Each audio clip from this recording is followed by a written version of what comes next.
Please stay tuned as our broadcast will start soon.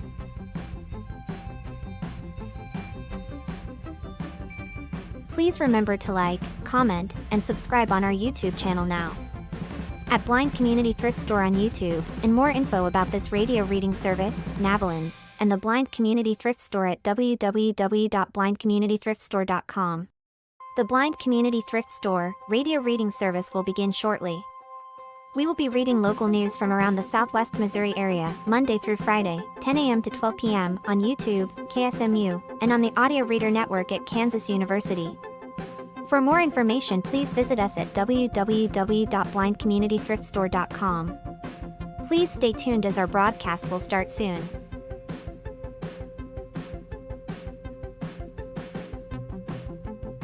Please remember to like, comment, and subscribe on our YouTube channel now. At Blind Community Thrift Store on YouTube, and more info about this radio reading service, Navalins, and the Blind Community Thrift Store at www.blindcommunitythriftstore.com. The Blind Community Thrift Store radio reading service will begin shortly. We will be reading local news from around the Southwest Missouri area, Monday through Friday, 10 a.m. to 12 p.m. on YouTube, KSMU, and on the Audio Reader Network at Kansas University. For more information, please visit us at www.blindcommunitythriftstore.com. Please stay tuned as our broadcast will start soon.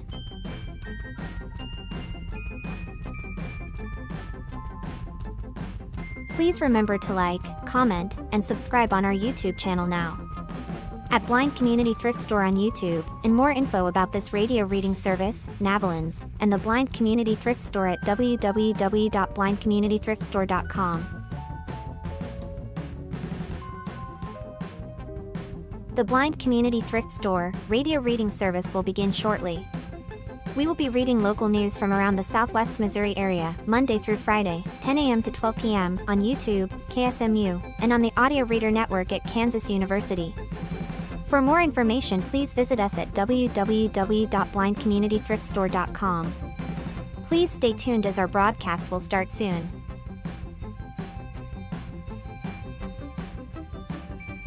Please remember to like, comment, and subscribe on our YouTube channel now. At Blind Community Thrift Store on YouTube, and more info about this radio reading service, Navalins, and the Blind Community Thrift Store at www.blindcommunitythriftstore.com. The Blind Community Thrift Store radio reading service will begin shortly. We will be reading local news from around the Southwest Missouri area, Monday through Friday, 10 a.m. to 12 p.m. on YouTube, KSMU, and on the Audio Reader Network at Kansas University. For more information, please visit us at www.blindcommunitythriftstore.com. Please stay tuned as our broadcast will start soon.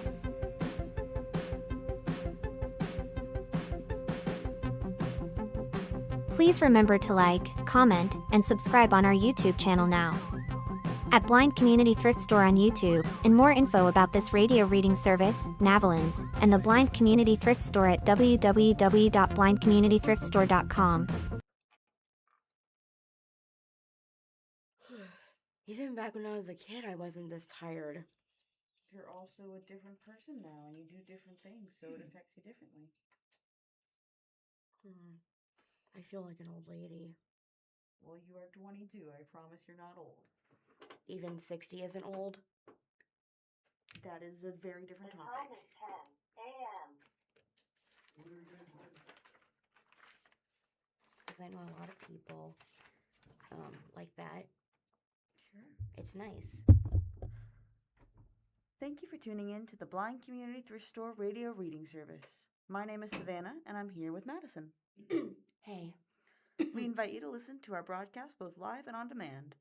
Our live sessions are available on the Blind Community Thrift Store YouTube channel Monday to Friday between 10 a.m. and 12 p.m. each week. Additionally, you can access on-demand content through the Audio Reader Network, which offers a wide range of audio materials for the visually impaired community. To explore content from the Audio Reader Network, please visit www.reader.ku.edu. The site provides details about accessing content via Amazon Alexa, Audio Reader Network mobile app, and information on receiving a radio to listen to the broadcast by KSMU Radio. All broadcasts are played over KSMU subcarrier airwaves at 67 kilohertz on 91.1 from 3 p.m. to 5 p.m., Monday through Friday. Contact Audio Reader Network for information on receiving a pre-programmed radio. First up, Madison with weather.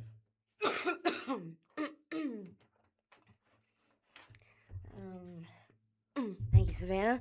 It was a really big one tonight, huh? Okay.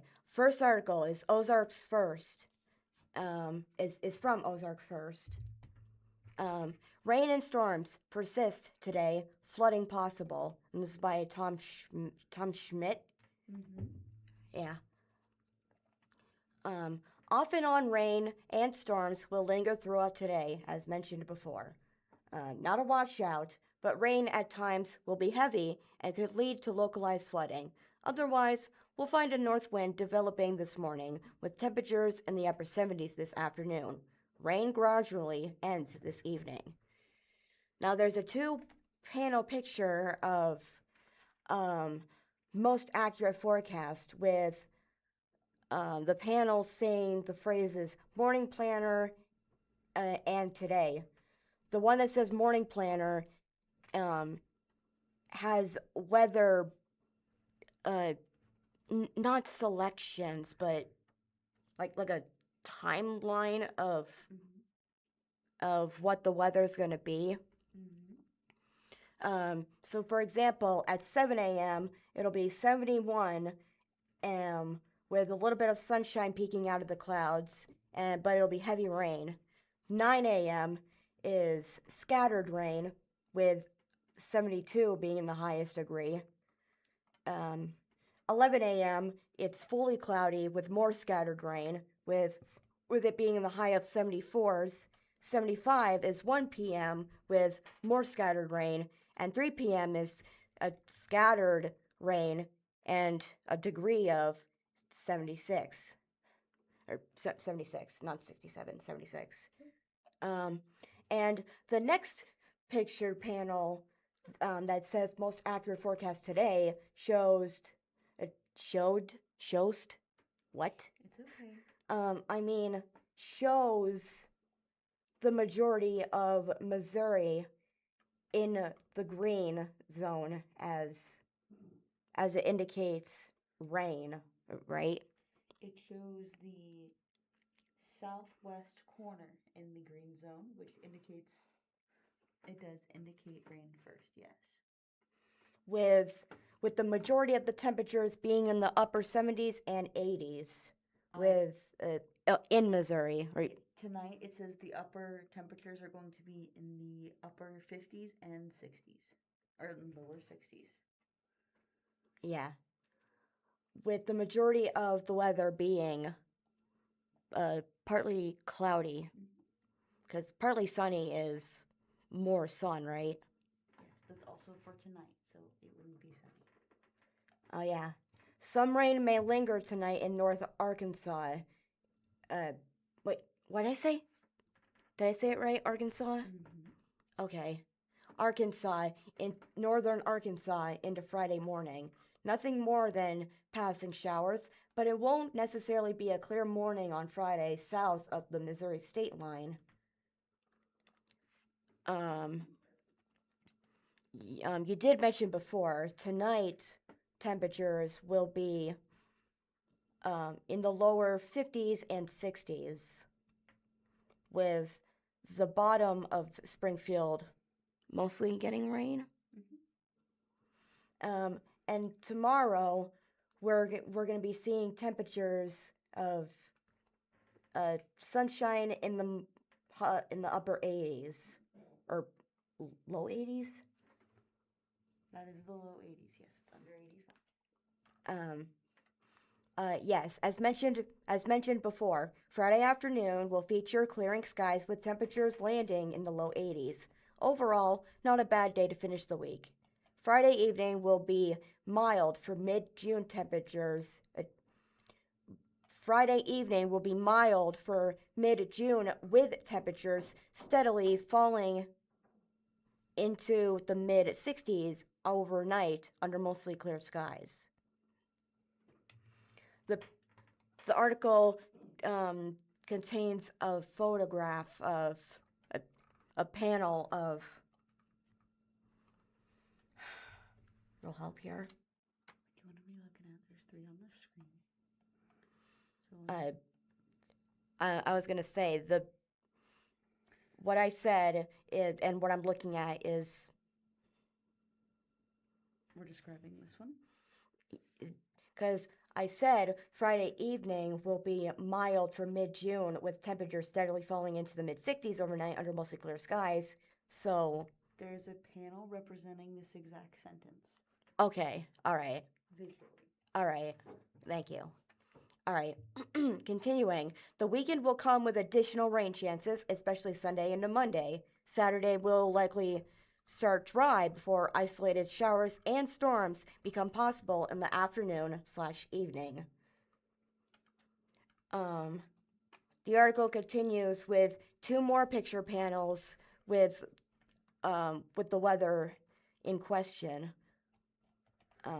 Meaning on Friday, it's going to be nice, and Saturday, there'll be a few showers, and on Sunday, there'll be breezy scattered storms, with the majority of the weekend weather being in the upper 80s and the low 70s. And next to it, there's a most accurate forecast for Saturday showing all of Missouri with a 80 Mid-80s With- temperature. yeah, I am not good at describing It's these. okay. Oof. We'll likely find one big wave of rain and storms later in the day on Sunday into Sunday night. Flooding will be a hazard, and there could be a risk for some severe thunderstorms too. Now there's one more picture that says most accurate forecast ... and another one. Sunday into Monday, and it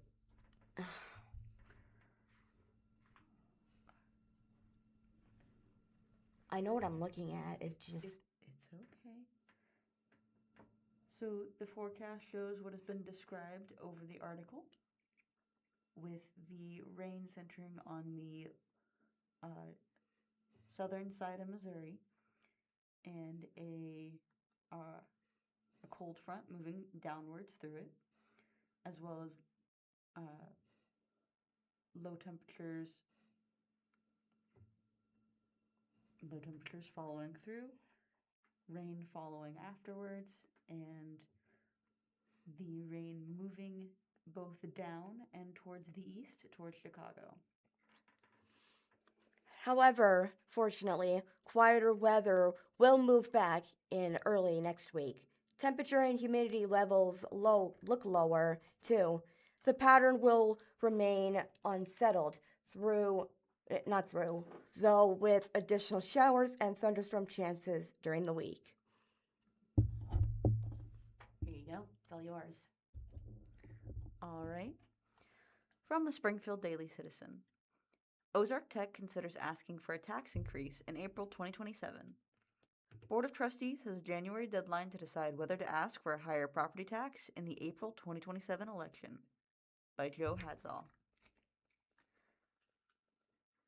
The article starts with a photo of their March 11th career fair, as it shows a handful of students at different tables in this career fair being held at Ozark Tech. Photo by Joe Hadsall. If Ozark Technical Community College asks for a property tax increase next year, school officials say it will not be to make up for reduced state funding. The college is mulling whether to ask for an increase in its current property tax levy. Its board of trustees has not yet made a final decision, says Chancellor Hal Hitchen. But if Ozark Tech does, it will be a measure that expands either buildings or programs, Hitchen said. We would not go to the board or to voters for a property tax increase to offset loss of state revenue, Hitchen says. It's not the responsibility of our local taxpayer to subsidize the state. If we go to the voters, it will be for the increased programming and increased capacity. A possible date for such a ballot question would be the April 2027 election. Chief of State Amy Peebles said that if the board were to decide in favor of such a matter, they would have a January deadline to make up their minds. According to Missouri law, the deadline for submitting ballot questions in the April elections is January 26. Until that time, the questions of whether to make the ask is interviewed. Hold on. Someone working on the building. All right. Until that time, the question of whether to make the ask is intertwined with a new strategic plan, Peebles said. The college is currently collecting feedback from the community or business partners, students, faculty, staff, and other stakeholders to craft our next strategic plan, Peebles said. If that feedback develops into a plan that would require additional funding to implement, then we would consider recommending to the trustees that they place an initiative on the ballot. Peebles said planning exercise in 2017 resulted in the college's Center for Advanced Manufacturing, expanded agriculture program at Richwood Valley campus in Christian County, and its Republic Education Center. Those projects were funded by a successful election measure in 2018. A similar planning exercise in 2022 has yet resulted in an election issue. That plan, introduced in 2023, emphasized student engagement, retention, academic performance, and regional impact. The college has found ways to expand programs and buildings without a tax increase. The Michael L. Parsons Student Union, set for a fall 2026 opening, was built with $46 million in state funding. Peebles said that current planning efforts have not been going on long enough to have a good direction of what Ozark Tech could ask voters for, although early feedback points to construction offerings. It's just too early to know for sure what our feedback and data collection will identify as priorities, and whether we need to seek support for those or not, Peebles said. We are hearing some early feedback around construction trades, but are very early in our collection efforts. The college is also pursuing a full renovation of Information Commons, the central building on its Springfield campus. Higgins said earlier this month that the college's plan for renovation calls for a 5-year, 5-phase process that would cost anywhere from $20 million to $25 million. That will be a slow process and painful, Hitchens said. You'll have to move twice, once out of your old space into a temporary space, then when your space is redone, you move back. Logistics is the word of the day. Voters in 16 school districts would have a say. If the board pushes a tax question, it would appear on the ballot in several counties. The college's taxing district encompasses 6 school districts across 8 southwest Missouri counties. If the board decides to ask for an increase, it will have to campaign in all of Greene County, including Springfield, Republic, Logan-Rogersville, Stratford, Willard, Walnut Grove, and Ash Grove school districts, Clever, Nixa, and Ozark school districts in Christian County. The Clever school district also spills down into the northeastern corner of Stone County. Fordland and Marshfield school districts in Webster County, Branson and Hollister school districts in Taney County, Everton are 3 school districts in Dade County. The Everton School District also includes a small northeastern corner of Lawrence County. Pleasant Hope are 5 school district in Polk County. The college's service area is much larger. However, it includes Dallas, Wright, Douglas, Ozark, and Lawrence counties.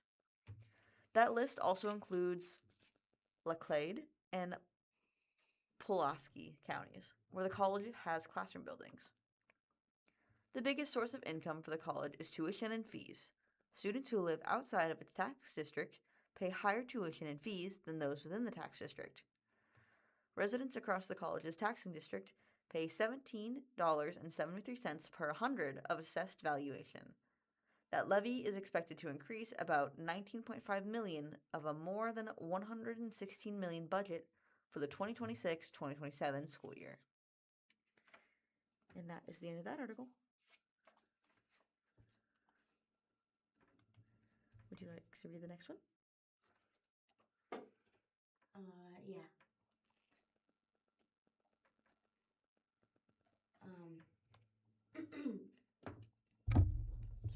It's all right. Springfield Daily Citizen, June 10th. Juneteenth? You're right. So what is Juneteenth? How about we keep reading? Because I know the holiday. Juneteenth celebrations will be held this weekend in Springfield. Activities include a movie screening, concert, and community celebration. Ooh. This is by Brian Smoot. Yeah. First off, the article starts with a yellow Juneteenth sign outside of Timmins Hall. This photo was taken by Jack McGee. The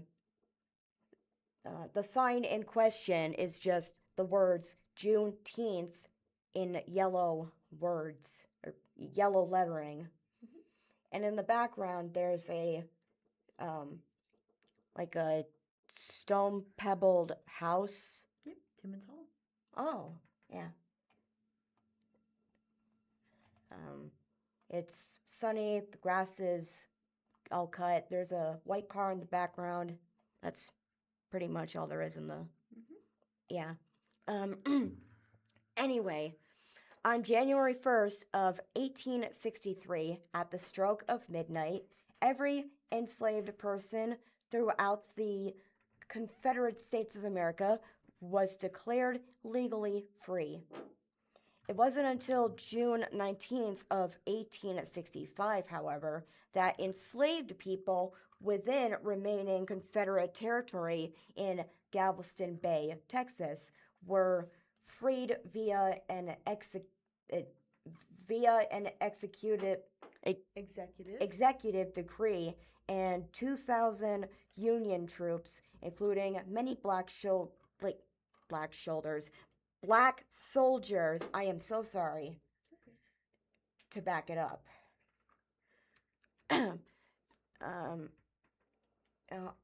Okay, so June 19th, this day would go on to be known as Juneteenth. In 2021, Juneteenth, so not long ago, 2021, Juneteenth was made a federal holiday. In Springfield, the local NAACP and Community Partnership of the Ozarks are teaming up for their 4th citywide celebration this weekend. We are trying to make it accessible for the community, said Darlene Mubbins, a CPO Director of Community Engagement. The celebration will take place from Thursday, June 18th, which is today, to Saturday evening, June 20th, allowing attendees to choose the events that will be best for their schedule. The theme, Rising Together, speaks to, quote, lifting one another through service and solitary, honoring the legacy of those who fought for freedom, building a future where every voice is valued, and celebrating the strength found in unity, according to Springfield NAACP President Kai Sutton. Here's a look at the Juneteenth weekend events in Springfield. I thought Juneteenth was a holiday for a long time. First off, Juneteenth celebration will kick off with Black Panther showing. The citywide celebration will begin on Thursday with a showing of Marvel Studios' Black Panther at Moxie Cinema, located at 305 South Campbell Avenue, number 101. According to a media release detailing the events, the Marvel film celebrates Black excellence, leadership, and culture. The film is meant to serve as a fun, more kid-friendly opening to the weekend compared to last year's showing of Hidden Figures, according to Mubbins. There's rapper Trina, who will perform on Friday. Doors open at 6 p.m. and the concert will begin at 7 p.m. at the venue on Sunset, formerly known as The Riff, located at 1900 West Sunset Street. Oh, Trina, an MTV VMA nominated rapper, rose to Prominence? in the late 19 why was I going to say 1900s?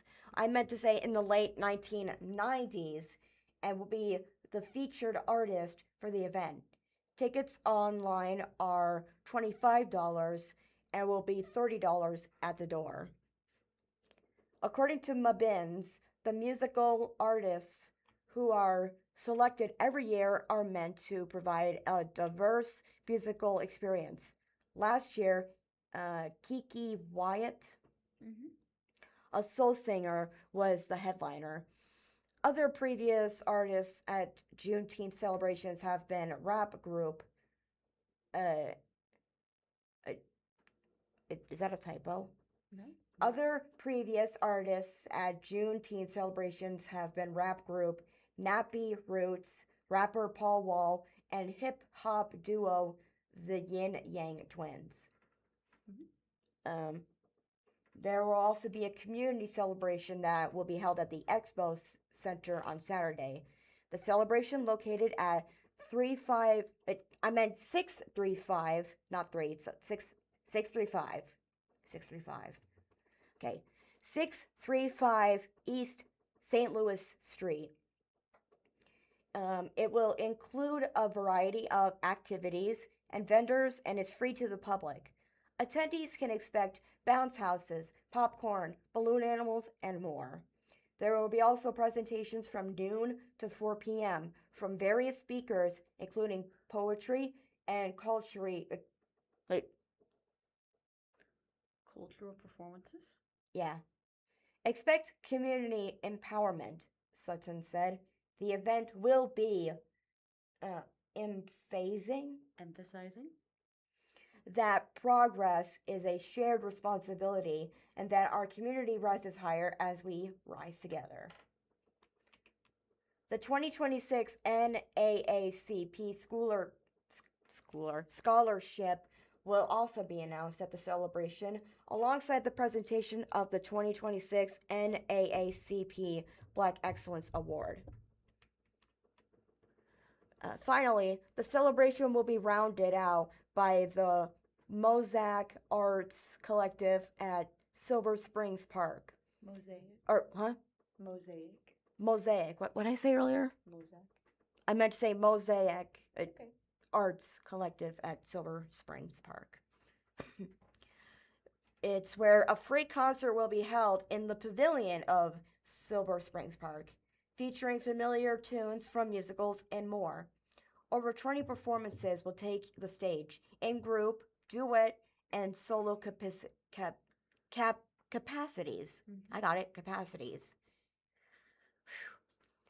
We will have a little bit of something for everybody. Dr. Amanda Sneed, executive director and one of the founders of Mosaic Arts Collective. Beyond the tunes, there will also be food trucks. Attendees are encouraged to bring blankets to sit on the grass. Silver Springs Park was established in 1918. During segregation, it was the only public park designated for use by Black residents. This park is part of the African American Heritage Trail, which was created in 2018, about 100 years later. And that's the end of that article.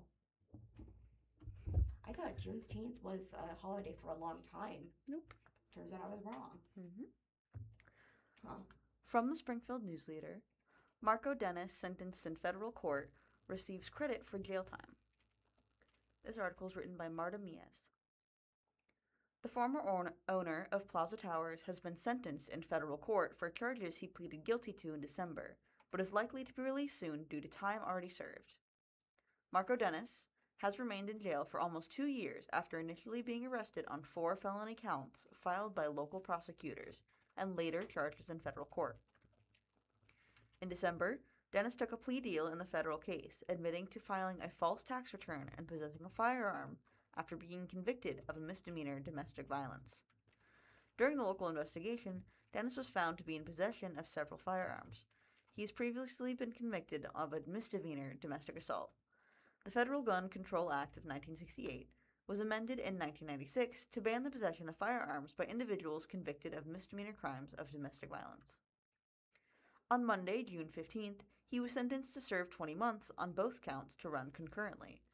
Dennis will also be required to pay nearly $25,000 to the U.S. Department of Treasury and more than $2,000 to the Missouri Department of Revenue and the amount of taxes owed, and will be on supervised release for 3 years. Bailey Coulter, spokesperson with the U.S. Attorney's Office for the Western District of Missouri, confirmed Dennis would receive credit for the time he had already served. According to the sentence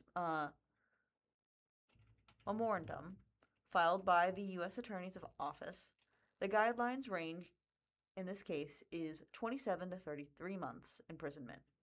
Yet they agreed with the 20-month sentence as this was part of the plea deal, as was the dismissal of other charges in the case pertaining to illegal gun possession. The charges Dennis is facing in Greene County are still pending without a trial set. He is facing 5 felony counts, including domestic violence, kidnapping, and tampering with physical evidence.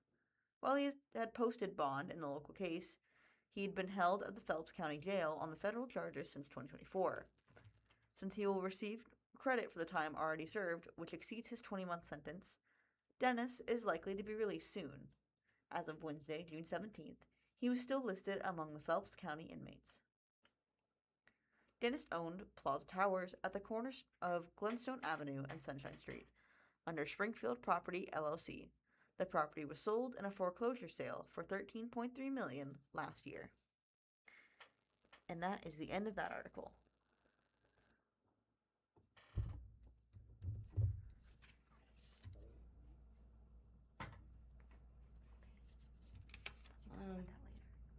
Oh, so apparently Juneteenth was recognized. It was in Missouri. It was officially recognized in 2003. Do you want to tell me after?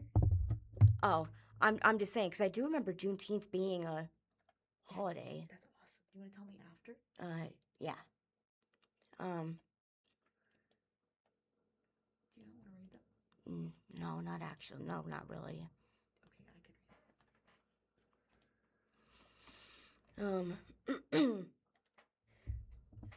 Springfield Daily Citizen. Carnival comes to Finley River Park for the 25th annual Duck Race Festival. This is by Zoe McIntyre. Hang on. The Sir Tom. The Sartoma Duck Race will be a boast. Yep, a boast. We'll boast a full-blown carnival.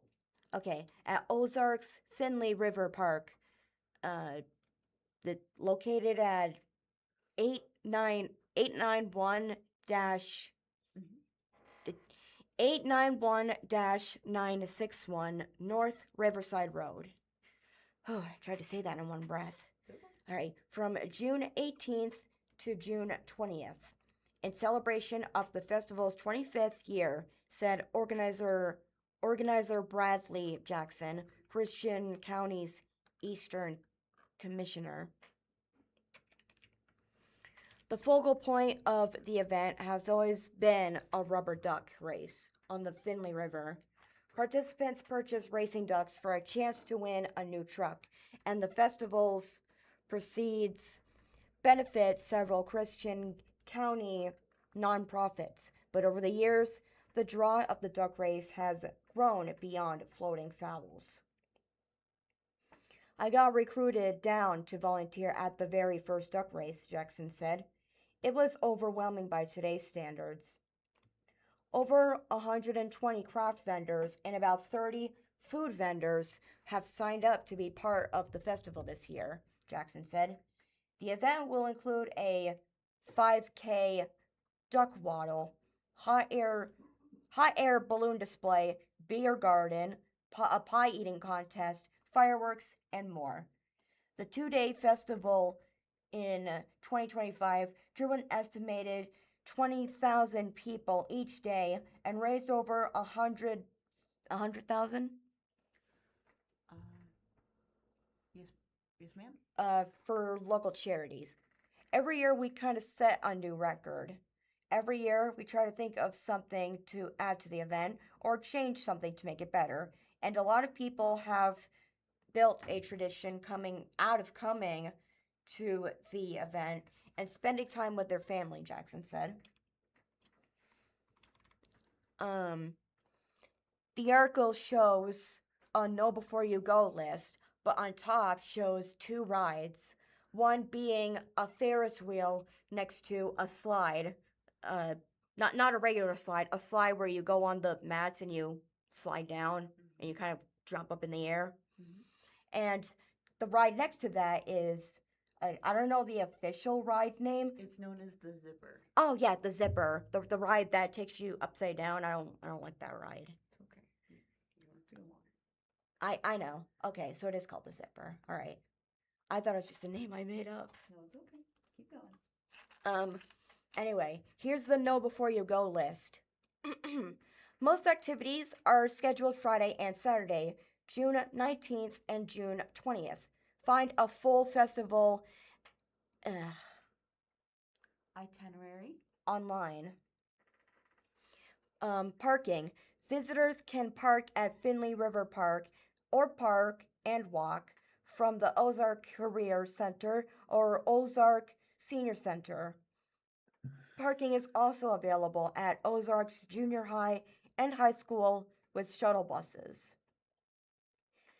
Carnival rides are open June 18th from 5 p.m. to 10 p.m., from June 19th from 5 to 11 p.m., and June 20th from noon to 10 p.m. Unlimited ride wristbands are available for pre-sale. It's $30, or in person at the event, which is $35. Finally, the duck race is happening on June 20th at 7 p.m. Rubber ducks can be adopted online or in person before the race, starting at $10 for one duck. All right. From the Springfield News-Leader. Missouri Education Board taps Preyes as interim head of department. Article written by Annalise Hanshaw.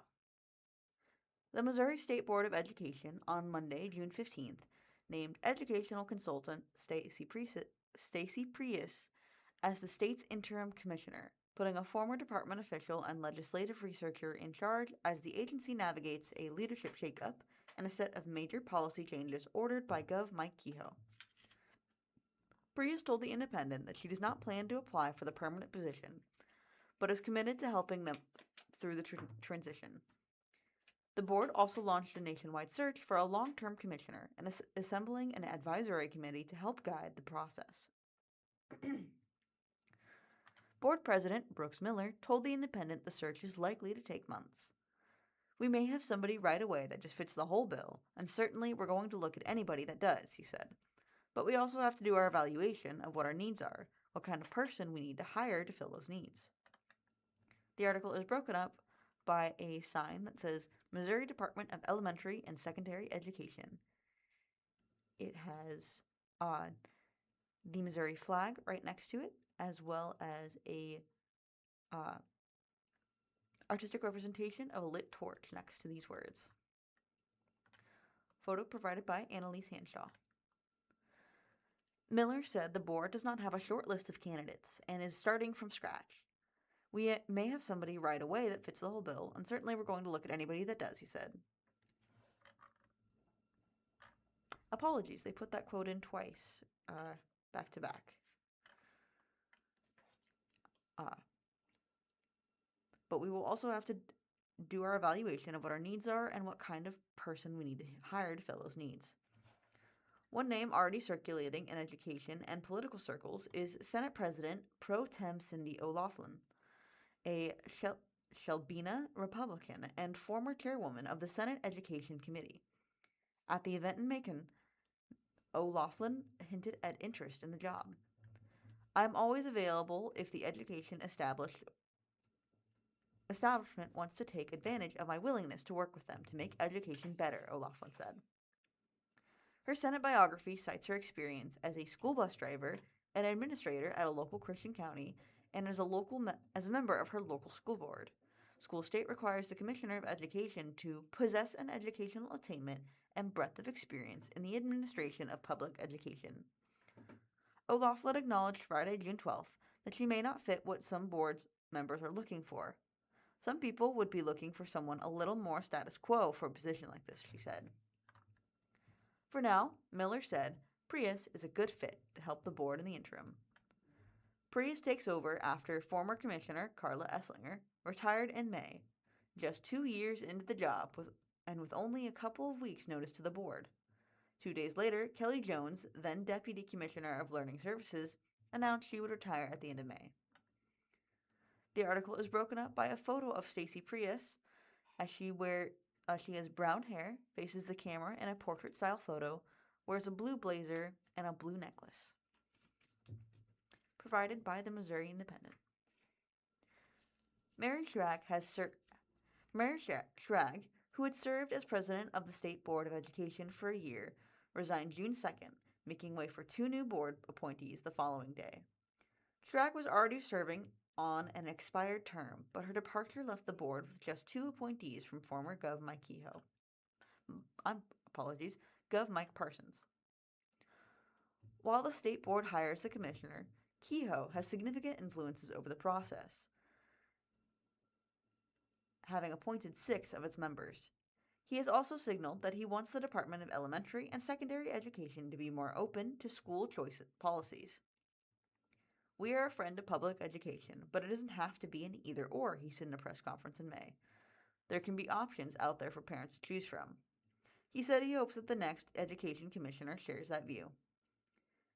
Prius began her education career as a high school English and journalism teacher in Jefferson City, before eventually earning a doctoral degree in educational leadership and policy analysis from the University of Missouri-Columbia, and moving into a statewide role in education.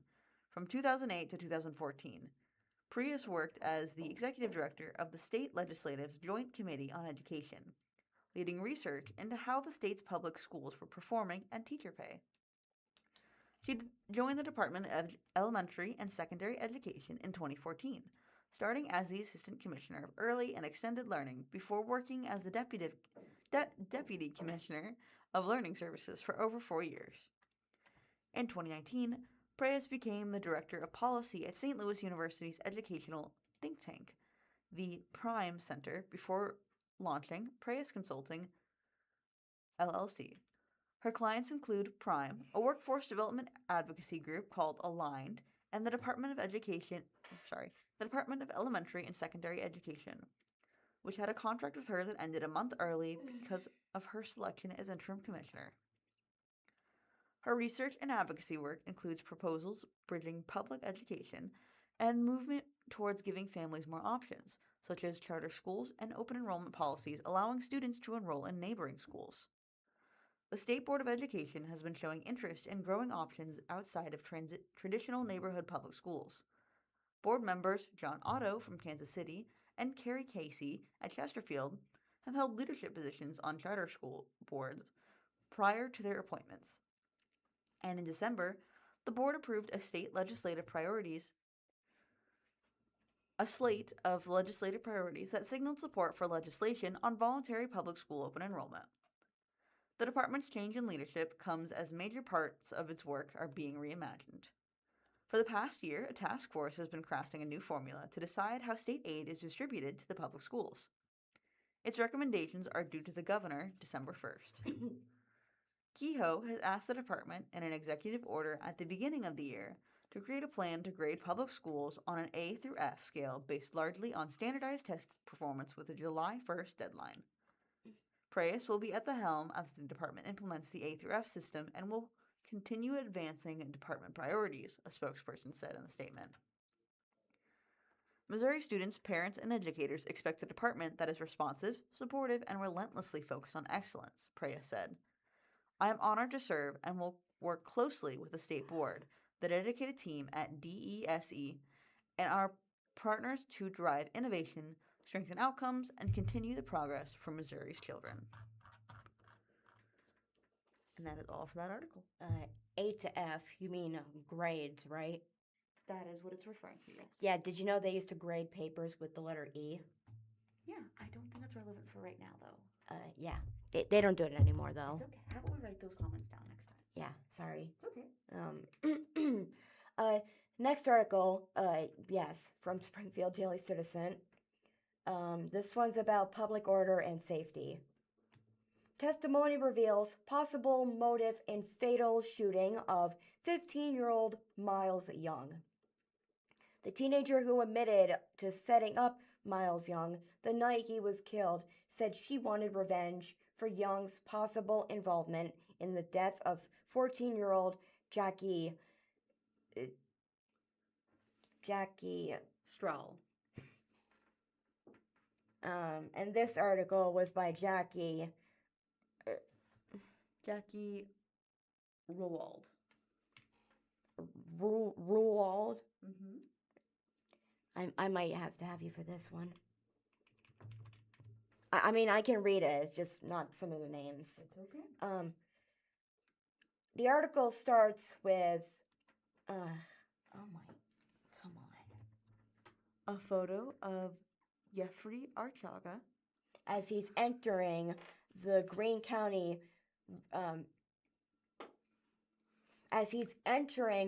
County's Judge Ron Carrier's courtroom on Monday of June 15th. This photo was taken by Zoe McIntyre. Mm-hmm. Judge's Ron Carrier. That's his name. Mm-hmm. Okay. All right. Testimony this weekend from the teenager who admitted she set up 15-year-old Miles Young on the night he was killed painted a clearer picture of what investigators believed happened, including the motive, who likely fired the fatal shot, and how Young's death is tied to the 2025 killing of 14-year-old Jackie Strahl. The 17-year-old girl who was testified as At Jeffrey Archaga's. Wait. Oh, I am so sorry. I thought that was a guy. Like That's okay. We didn't say anything about it. It's okay. I don't want to look disrespectful. Madison, you didn't mention anything about male or female. Okay. No one knows. They only know because you mentioned something. It's okay. How about we start the sentence over? The 17-year-old girl who was testified at Jeffrey Archaga's preliminary hearing on Monday, June 15th, is currently charged in juvenile court. For this reason, the Daily Citizen will refer to her as J1, which is how she is listed in publicly available court documents.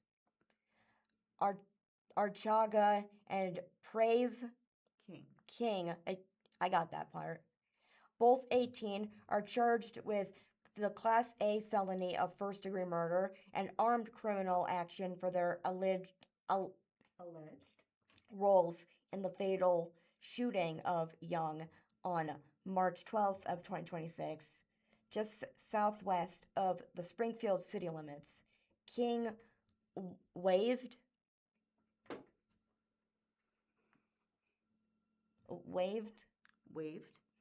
his right to a preliminary hearing earlier this month. J1 testified at Archaga's It is okay, Madison. Archaga's preliminary hearing Monday that she was close friends with Strahl, and she and her co-defendants believe Young was somehow invited in Strahl's death. Law enforcement has not publicly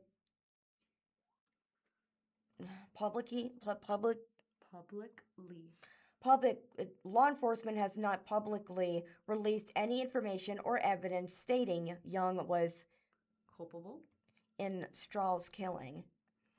J1 testified she tricked Young into getting into the vehicle she was driving on the night he was killed, knowing she would be taking Young to a location where King and Archaga would, quote, jump him. She testified their plan was for Archaga and King to physically assault Young, not to murder him. However, she also testified that Archaga and King were both armed with handguns. Now there's a picture of Miles Young smiling at the camera. A picture before he. Yes. Yeah. This photo was taken from Department of Homeland Security press release. It doesn't say where he is, but from what looks to be going on in the background, I can see a tent. So it's a photo of Miles Young standing outside at a public event. Sadly, Young was declared dead at Cox South Hospital on March 12th of 2026. Court documents state he had a single gunshot wound to his chest. J1 is charged with first-degree murder in juvenile court, according to Greene County Chief Juvenile Officer Bill Prince. She has a hearing later this year to determine whether she will be tried as an adult. When asked why she and her friends plotted to set up Young that night, J1 replied, "He's not really liked," she said, and he was involved in the murder of Jackie. Asked if she wanted revenge on Young for his possible involvement in Strahl's death, and J1 said yeah. Strahl's body was found on January 28th of 2025 in a bush area behind a residence in the 5600 block of West Farm Road 140. For Strahl's death, 19-year-old Everin Rashad Worlds is charged with first-degree murder, armed criminal action, abandonment of a corpse, and tampering with physical evidence. In the state's request for a warrant, Worlds was described as the, quote, main suspect in the murder of a 14-year-old girl. Young is not named in publicly available court documents used to charge Worlds. The probable cause statement mentions at least 2 witnesses, including a minor. Now there's a photo of that the house that had the body.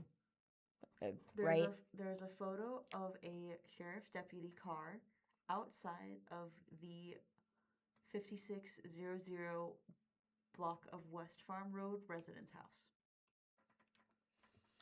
Though many close to Strahl and Young's cases have speculated on social media that the 2 cases were connected, investigators and Greene County prosecutor Dan Patterson had declined to confirm the link. The Springfield Daily Citizen attended Archaga's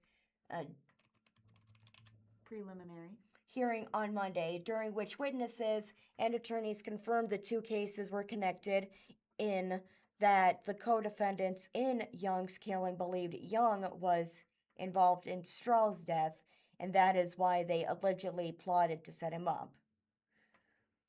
Assistant prosecuting attorney Amanda Johnson questioned J1 about the events leading up to Young's killing. J1 testified that she, Archaga, King, and 2 other teenage girls were hanging out in a vehicle in a parking lot around 7 p.m., March 11th, 2026. During this time, the teenage girls became involved in a Snapchat group call that included Young. When the call ended, J1 said she and the others in the car began to talk about how they didn't like Young and believed he was involved in Strahl's death. The group then began discussing a plan to set up Young. According to J1, the plan was that J1 and one of the other girls would arrange to meet up with Young and another young man, but that other young man was scared of being set up, so he didn't go, J1 said. According to the Probable. Cause statement, a witness, presumably the young man, tried to warn Young to not meet up with J1 because it was a setup. Now there's a photo of Praise King walking into Judge Margaret Palmettos. As he is preparing for his Preliminary. hearing on June 4th of 2026 in Springfield. And this photo was taken by Allie Frystack. He's wearing a gray and black jumpsuit with cuffs around his hands. J1 testified that Archaga and King both had guns in their lap that night. She said Archaga had a 9 millimeter, and had a 40. And King had a 40 caliber. After that Snapchat group call ended, J1 and Young continued to communicate with each other about where and when to meet. J1 said the group left the parking lot and went to King's house, where the two other girls, Archaga and King, left in King's car, and J1 drove by herself in a black Mercedes. J1 drove to a residence to pick up Young, who was apprehensive about getting in the car with her. She said she was on the phone with Young while driving to the residence, and that he asked if she was still dating Archaga. J1 said she told Young they had broken up. J1 Young was singing and rapping about Strahl. Asked if Young believed their meeting that night would have been a date kind of thing, J1 said, probably. He thought I was going to set him up. I just wanted to make sure that nobody else was in the car, J1 testified. Before he reaches the car, we are still on the phone, he talks to me across the yard. He tells me to turn on the lights in the car. J1 described how Young searched the car and trunk to make sure no one was there with her. Once he was satisfied she was alone, J1 said Young got in the car and was singing and rapping to her about Strahl and another friend who died, someone named Reggie. J1 said Young was rapping, "Long live Reggie, long live Jackie." Oh, she's pretty. Now there's a photo of Jackie Strahl, 14 years old, and she was found fatally shot on Tuesday, January 28th of 2025. And this photo was from GoFundMe. She had blue eyes, pretty red hair, and she's smiling at the camera. She looks like a pretty nice girl. You want to keep reading? Knowing that you had a dislike for him because of what you believe was his involvement with Jackie, did that irritate you that he would bring her up? Asked Adam Woody, Archaga's defense attorney. Yes, J1 replied. J1 said the plan was for her to drive Young in the Mercedes to Hartman Park, located just north of Republic Road in southwest Springfield, where Archaga and King would find them and jump Young.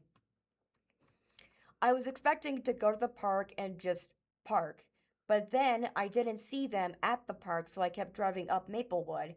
I guess they were following my location because J1 had Archaga's phone, or something because they had my location, she said. They came up Maplewood and cut me off. J1 testified that King was driving the other vehicle down the hill and she was driving up the hill.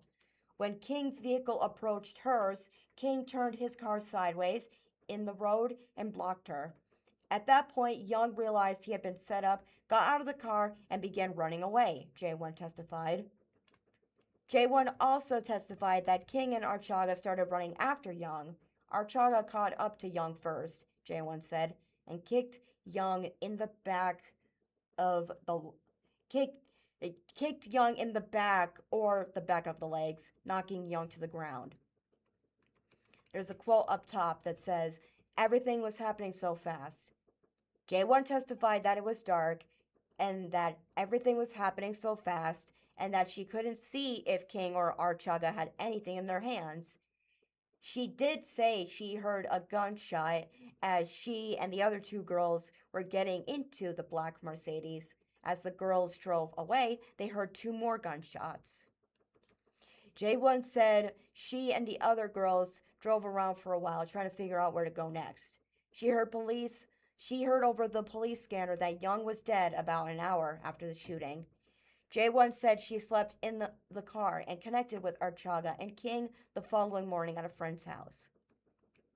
She said that King's brother drove her, Archaga, King, and another woman to a residence in Willard. During that drive, King's brother asked about Young's death. J1 said, During that drive, King's brother asked about Young's death, J1 said. I was going to say there's no quotation marks. It's okay. Now there's a picture of Praise King on the left as he's speaking with his attorney, Chantel Kelly, after waiving his Preliminary hearing on June 4th of 2026 in Springfield, and this photo was taken by Ellie Frystack. Jeffrey or Archaga? Jeffrey Archaga says that he did not do it, J1 testified. Praise King kind of just did not say anything, and then eventually he says that he did it. Asked if King or Archaga laughed about Young's death, J1 testified they had an I don't care attitude. Wow. Madison, remember, no personal comments. I know. Just anyways, J1 testified they had an I don't care attitude. Anyways, Johnson, the assistant prosecutor, asked J1 about conversations she had with Archaga after the shooting. Jeffrey told me that he pistol whipped him and then got him to the ground, J1 said, and then Praise shot him. J1 testified that Archaga told her gun went off when he Told her his gun went off. Oh, J1 testified that Archaga told her his gun went off went off once while he pistol whipped Young, and that the clip fell out of his gun. When questioned by Woody, Archaga's defense attorney, J1, reiterated many times that the plan was for Archaga and King to physically assault Young and not kill him. In your conversations with Jeffrey, he reassured you that he wasn't going to shoot anybody, Woody asked. Correct, J1 replied. And never did he say anything about wanting to shoot or murder anybody, Woody asked. Right, J1 replied. Because J1 testified that Archaga had the 9mm gun and King had the .40 caliber and became investigators and because investigators testified they found two .40 caliber shell casings that had been fired and a single live 9-meter round that had not been fired. Woody argued this was all evidence King was the one who fired the fatal shot into Young's chest. Woody argued that that testimony of Archaga kicking and pistol whipping Young served as evidence that Archaga was following the original plan to physically assault Young and not kill him. J1 acknowledges she hopes for leniency. Woody asked about J1 about her extensive interview on May 14th with a prosecutor, a juvenile officer, investigators, and her attorney. They were all asking you questions at separate times, and this lasted for multiple hours. Woody questioned her. At the time before you did that, you signed up what's called a proffer agreement. Correct, she replied. And basically that's where you agree to some sort of cooperate with the prosecutor's office and to testify, Woody continued. Yeah, J1 replied. And you don't have any agreement regarding a specific outcome you will receive, but you're hoping by doing that you'll get some leniency, Woody asked. J1 agreed. Woody then questioned J1 about her case currently being in the juvenile court system and whether she hopes to not be charged as an adult. Johnson objected to those questions, but Judge Ron Carrier overruled. Woody asked J1 if she hopes she... They asked J1 if she hopes she won't be charged as an adult. It just said it like 2 times. It was going over the state of events and how in the chronological order. He asked her again. Oh. J1 said, I think it's going to happen either way. I'm 17. Attorneys make final arguments. At the conclusion of testimony on Monday, Woody urged Judge Carrier to dismiss the case against Archaga because, in his view, the prosecutors had not shown the probable cause to support a first-degree murder charge. They've shown probable cause for something substantially less, Woody argued. They didn't charge Mr. Archaga for an as a accomplice or as some sort of accessory. They charged him with knowingly causing the death of the victim by shooting. There's absolutely no evidence before this court that Mr. Archaga shot the victim. There's none. The evidence before the court is that Praise King shot the victim, Woody said. I would ask the court to dismiss at this point this charge against the defendant, or I would think the state has to amend their felony complaint. Chief Assistant Prosecuting Attorney Joshua Harrell argued the Associate Circuit Court has the authority to determine if the felony was likely committed, not the degree of the felony. Mr. Woody is arguing that it's another degree or felony. That's not a decision for the court to make at this time. The law is clear about that, Harrell said. If the court finds it probable of any degree of homicide offense, the case is bound over under first-degree murder. The defense says he was just along for the ride. You're almost there.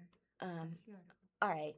Woody argued that the state must show Archaga committed the acts which aided the co-defendant in the kill, that it was the defendant's conscience and purpose in committing the acts that the person be killed, and they have to prove the defendant coolly deliberated upon the act. Here, that's not the evidence.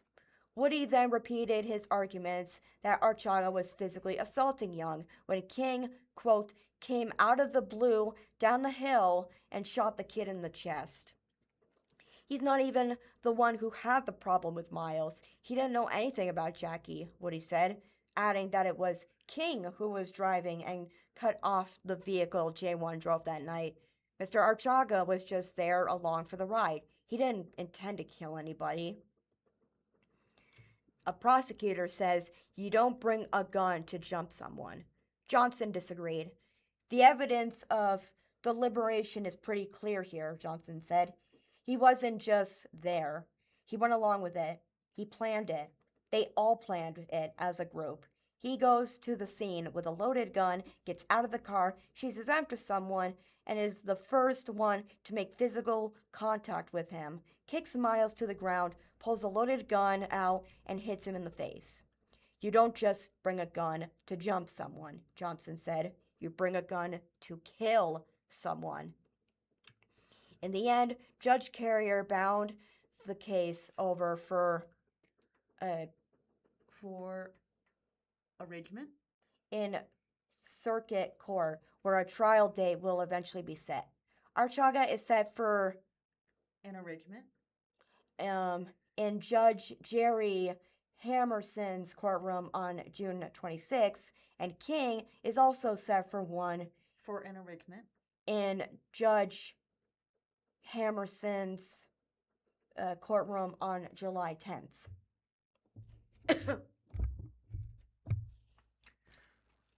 From the Springfield Daily Citizen,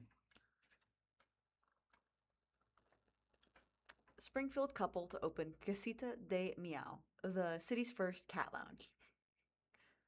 The 29-year-olds will officially be opening Casita de Meow, the Little House of Meows, in downtown Springfield in August. Article by Ryan Collins. The article starts with a photo of Victoria Tori LeFord and Diana Candellaria,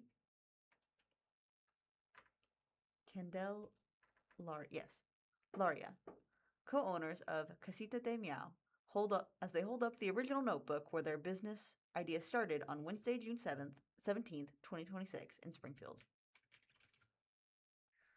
Both individuals are facing the camera and smiling as they hold up the notebook in between them.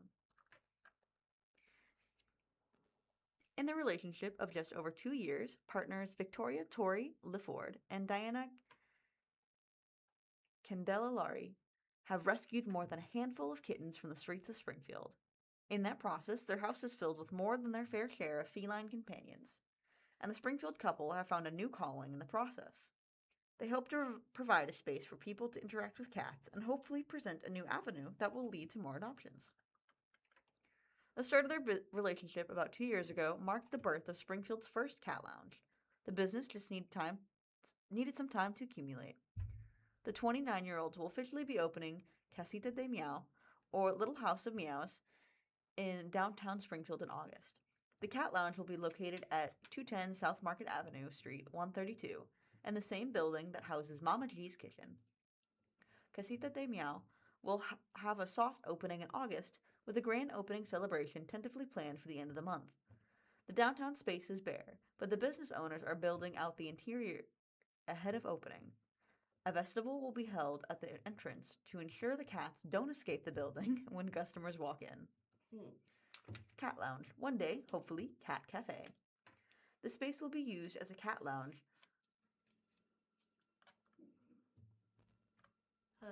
I'm sorry, I just lost my place. I do apologize. There's a photo that breaks up the article of the inside of the prospective location. It shows several lights hanging from artistic lights hanging from the ceiling, but no flooring or walling done yet, as it looks outside the doors and glass windows. So what exactly does a cat lounge look like? It's come in, hang out, you pay an entry fee, hang out with cats for an hour, 3 hours, whatever you decide, Candelaria said at the downtown storefront June 17th. We'll have a little bit of a cat retail as well, and then they are also adoptable through the Humane Society. So if you fall in love with one, you can take it home. A customer can rent out time in the lounge to study, work, or simply just hang out with the cats. While the exact details are still being worked out, the business owners plan to price the lounge at $15 for 1 hour or $30 for 3 hours. The business is working on membership pricing and student discounts. The business couple have partnered with the Humane Society of Southwest Missouri and are essentially loaning the felines from the nonprofit. The Humane Society is providing food and care products and has the license to care for the animals. The idea is to increase exposure to the cats and hopefully garner more adoptions. The business arrangement will start with loaning 5 cats to Casita de Meow. That number may grow as the business gets its footing. The Humane Society will hand select those cats based on temperament and socialization. They are very specifically picking which animals come here, LaFord said. We can't just have cat bites here all day, and maybe some cats are more, shy away from humans. We're definitely not saying no to them, but we're letting them kind of choose who's going to fit this environment. It's been a multi-year journey to open the Cat Lounge in downtown Springfield. In that time, LaFord and Candelaria's relationship has developed, partly around Casita de Meow. The couple put all their cat lounge ideas down into a handmade book to record the journey and remind them of what lies ahead. Small retail space for feline wares plans to invite local makers. The article is broken up by the logo for Casita de Meow, which is a cat peeking over the side of a sign that says Casita de Meow. The logo is contained in a circle and done in orange, cream, and blue colors. This photo is provided by Casita de Meow. In addition to the business license, the Cat Lounge has a retail license, and the plan is to sell cat products like collars, clothes, treats, and more. The owners hope to expand the retail selection to local makers who wish to sell their art or homemade crafts, and the idea is that there will be a cat theme. Right now, the business owners expect to sell items from a vending machine and also plan to give customers the option to bring food and drink with them. But the current permits do not allow them to make and serve food in the Cat Lounge, which is the dream the business owners are working toward. One day, we would like to have the cafe part at the Cat Cafe, but we are doing this all on our own, without any extra funds, so we can't afford the cafe at this moment, Candelaria said. LaFord added, but the city has some obviously and fair, super strict requirements with animals anywhere near food. We're starting smaller and with full intentions of growing into a cafe space as well. The permitting process for the Cat Lounge has been interesting, LaFord said. We are definitely first people doing this here and made it this far, LaFord said, and we're making it up together and figuring out with the city. The business and future cafe will have a Spanish leaning because of Candelaria's heritage, he said. The couple went to serve Mexican drinks and snacks, and that is one reason they went with a Spanish business name. Events like cat yoga coming soon. There's another photo of the location for Casita de Meow at the 210 South Market Avenue location. Photo by Ellie Freistack. The business couple expects to add events to the lounge's roster. Cat yoga is a must, and there are always arrangements being made with the yoga instructor. And there are already arrangements being made with the yoga instructor. But you can expect paint by numbers, wine tasting, and other events that would pair excellently with some feline company. The Cat Lounge owners said they signed a 2-year lease for about $1,500 per month with the option to renew.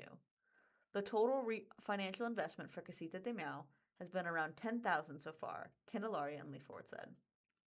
It's the first time LaFord and Candelaria have started a business together, but not the first business Candelaria has started. She is a hairdresser who has started her own salon and been part of multiple independent salons in Springfield. LaFord works for the Drew Lewis Foundation at the Fairbanks. Casita de Meow, LLC, was formed in October 2025 and is registered to Victoria LaFord of Springfield, according to Missouri Secretary of State records. The business is housed in the shops at College Station, a property owned by Tillman Redevelopment, LLC. The business owners looked for a long time for a suitable building to house the Cat Lounge, but were met with some pushback from a number of property owners.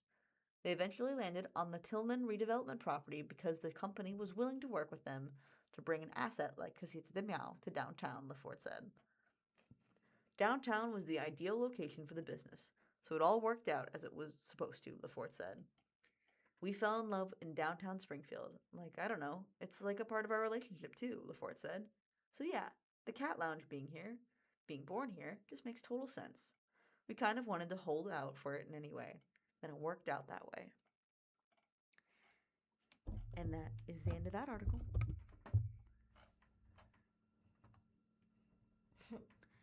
Would you like to read the next one? Yeah, we're gonna read that later. Oh, you're right.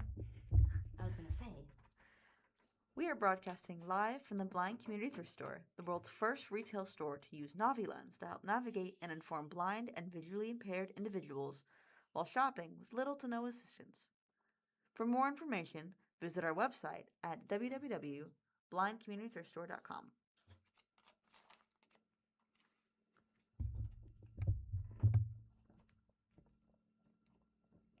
Would you like to read the next article? Yeah.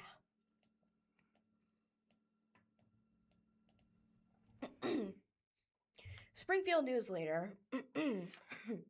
Missouri's black bear population is growing, expanding range. This is by Janice Reeser, Columbia Daily Tribune. Tribune. Recent black bear sightings in Columbia are highlighting the growth of the species population in Missouri. The black bear population in the state has reached about 1,000 and is expanding beyond its core range in the Ozarks, according to a community announcement. I'm good. As the population grows, bears are naturally spreading out. Bob Kears, a wildlife and fisheries fisheries specialist with the University of Missouri, MU, Extension, said in the announcement. They can travel long distances, so it's not unusual to see one moving through areas like Columbia. Sorry. I'm good. Right. I had like a gas bubble in there. It's okay. Bear movements in Missouri. Yeah. All right.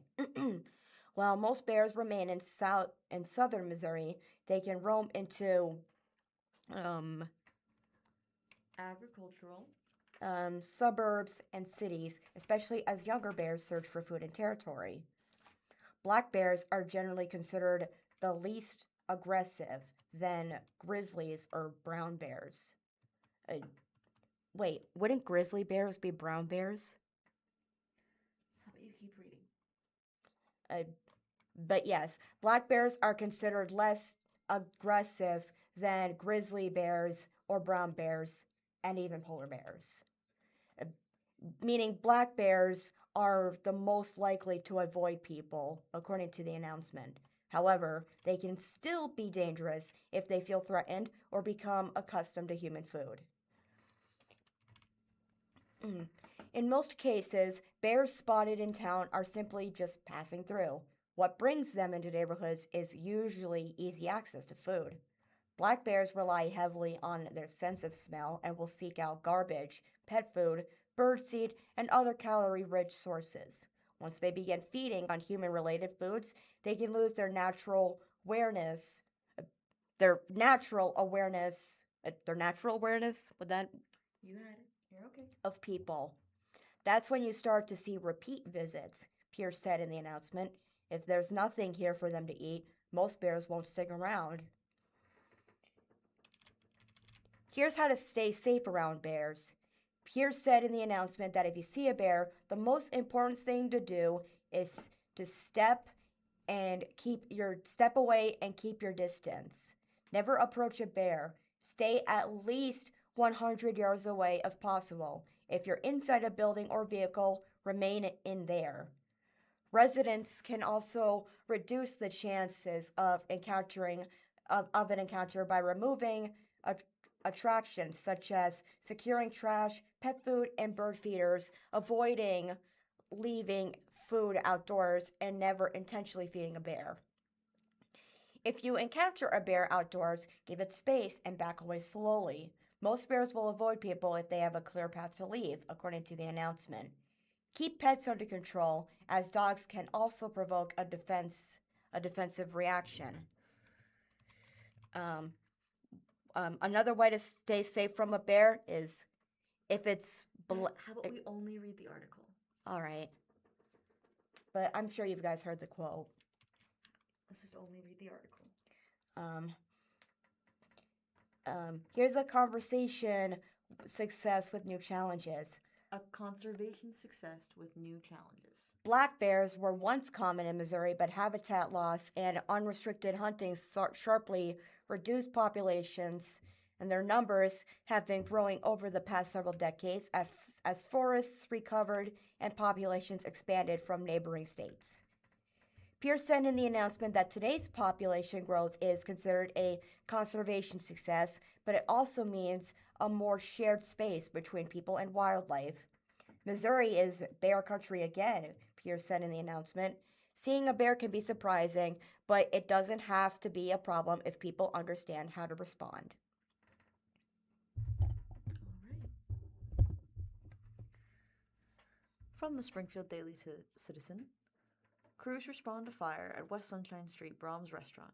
Patrons and staff were outside of the restaurant when firefighters arrived on scene. No one was injured. Article by Jack McGee. The article starts with a photo of the firefighters in their direct response, with 3 vehicles outside the Brahms and 6 firefighters around the building.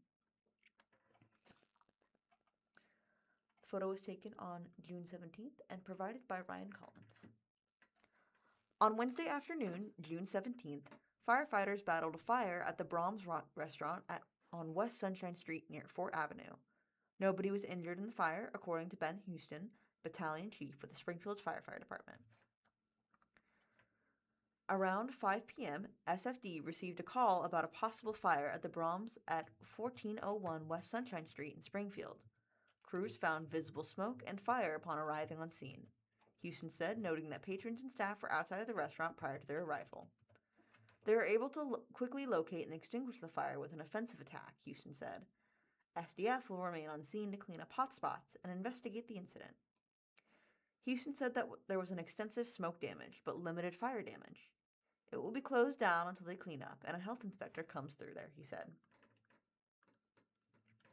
The article ends with a photo of firefighters, again, responding to the fire and putting out anything that they found, as there is steam rather than gray smoke.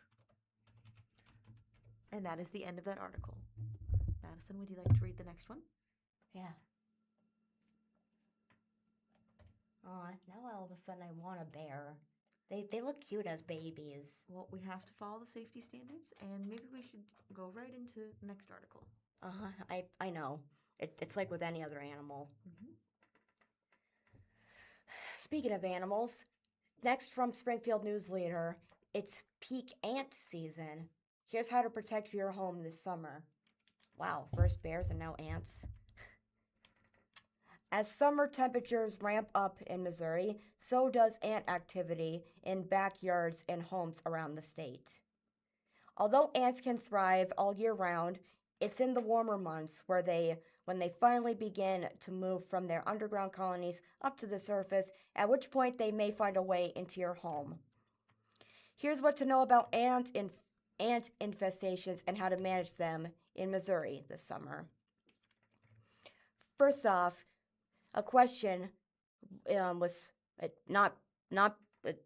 would it be this question was posted on the article? The headliner for the next part of the article is, why are there so many ants in the summer? Well, that's because ants are generally drawn indoors for several reasons, according to Orkin, including foraging for food, looking for water sources, and seeking shelter. Madison, When foraging for food, ants are drawn to sweets, meats, starches. Mm-hmm. I got it. Sorry. And liquids, just like humans. Even small crumbs or spills can be enough to lure them inside. When they're looking for water sources, many ant species actively seek water sources, especially during dry periods. Leaky pipes, condensation, or even pet water bowls can attract ants. And ants will often enter homes in search of protected spaces to nest, such as wall voids, areas under appliances, behind window frames, and beneath floors. Summer temperatures also allow ants to thrive and forage for food. During this time, ants are particularly busy establishing new colonies. Worker ants are constantly on the lookout for food sources, including sugary substances and water. Ant trails often become more noticeable as ants travel back and forth in search of food and water. But here's a way how to stop ants from making themselves at home. Ants are always looking for a new place to settle in through the summer months. Homeowners must take the following steps to prevent an ant colony from popping up, according to a Western Pet Services. Number 1, keep all vegetation trimmed back from buildings by at least 2 feet and consider non-insect friendly plants when landscaping. Also, to eliminate any moisture sources around the property and to remove any logs or stumps that can serve as nesting sites. Number 2, seal any gaps, cracks, or crevices that may serve as entry points with weather-resistant Stripping. Sealant, Sealant. and install weather stripping on doors and windows. Number 3, make sure common areas are free of crumbs or food sitting in the open, and clean up any spills immediately, especially soda. Empty trash cans often, and don't let spilled food and drinks build up inside them either. And finally, number 4, counters should be wiped clean, floors should be swept or mopped frequently, and dirty dishes and food debris should not be left in the sink. Foods should be sealed in airtight containers, including sugar and cereal. If you do happen to notice a colony making itself home in your home, Western Pet Services encourages homeowners to use ant baits or sprays to help treat the influx of ants. In severe cases, contacting pest management experts or doing a perimeter treatment to stop the ants could be necessary before they establish nets in your home. What type of ants are in Missouri? Missouri is home to dozens of ant species, according to the University of Missouri. I thought that was a bug. The way your hand moved. Oh. The way your hand moved, it sounded like a bug. Okay, remember we gotta keep reading. Sorry. Anyway, Missouri is home to dozens of ant species, according to the University of Missouri Extension. While there are tons, the more frequent ants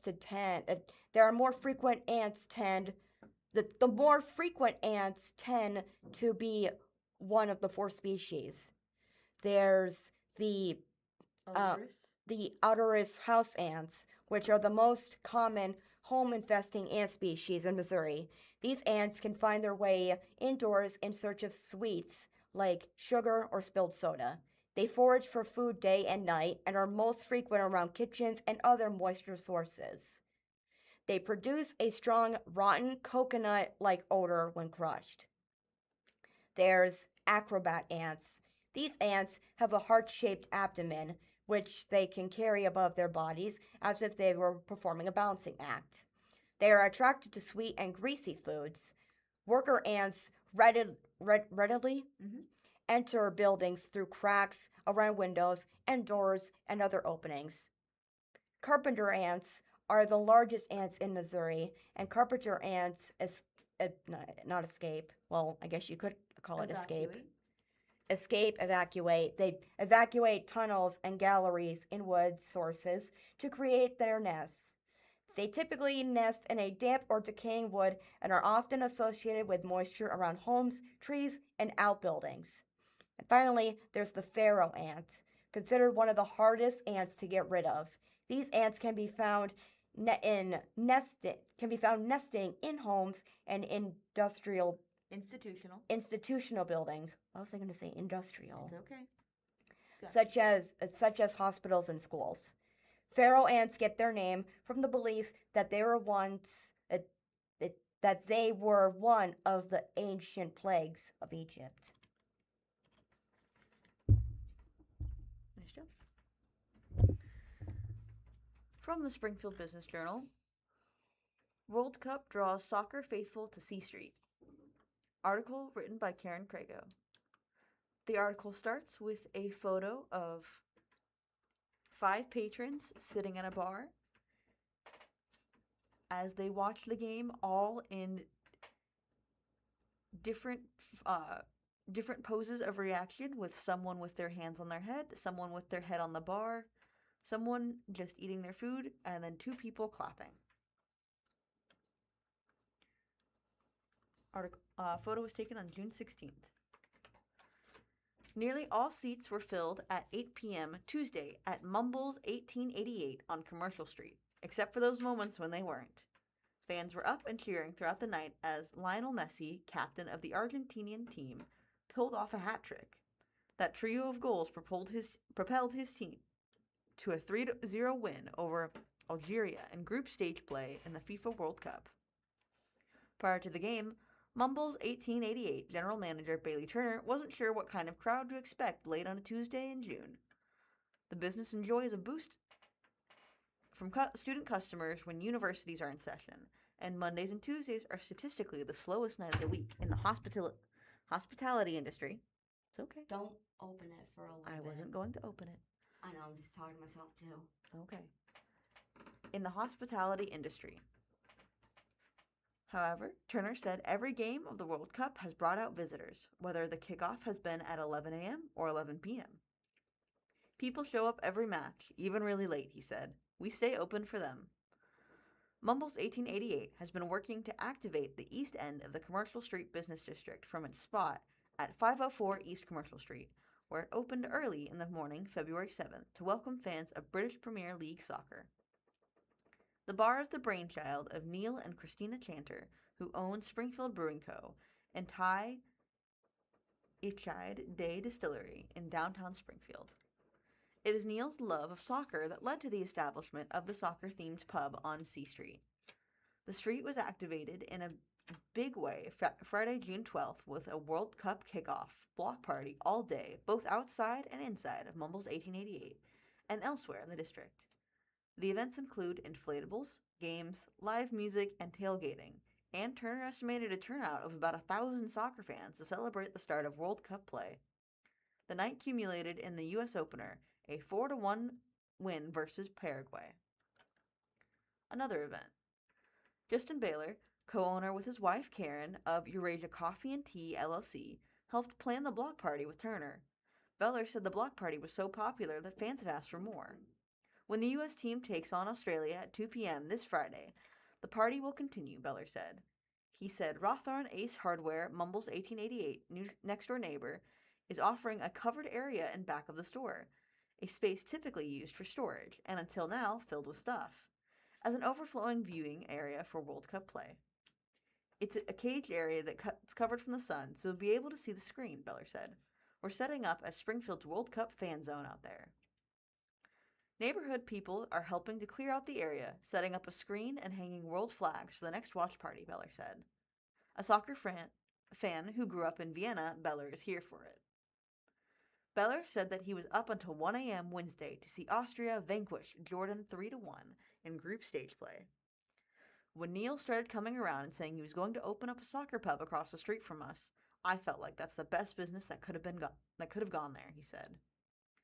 One notable aspect of last Friday's kickoff event and the upcoming watch party is that the activity gets things moving on a part of Commercial Street that isn't as frequently activated, Beller said. Typically, events are held in the area of the Jefferson Avenue Footbridge Plaza and the Visitors Park and walk past East End businesses to get to the fun. Friday, I was walking down to Pizza House to get pizza for my kids, and everyone was walking east to come to the party on the east side, he said. That was fun to see. The people with businesses surrounding Mumble's 1888 are fully on board to help with the event, he added. That includes Rawthorne Ace Hardware, but it is also including Askinosie Chocolate LLC, with owner Sean Askinosie providing power for screens and lights, and it includes the Glow Center, an LGBTQ community center, which is providing internet. All the neighbors have come together and are making this what we hope to be a real asset for the community, something to pull us all together for the next 5 weeks, he said. The occasion has also allowed the Bellers to provide a new product, homemade ice cream. In the near future, when the Jefferson Avenue footbridge is open, Eurasia Coffee and Tea plans to sell it from a window in the back, the part of the property facing the railroad tracks. For now, soccer fans can buy it in the front of the store, whether they like traditional vanilla or chocolate made with the Askinosie products, or a miso caramel swirl flavor based on a popular coffee product at the Star. We've got to do something unique if people are going to make the trip to Commercial Street, he said. We want to do something you can't go somewhere else for. First timers.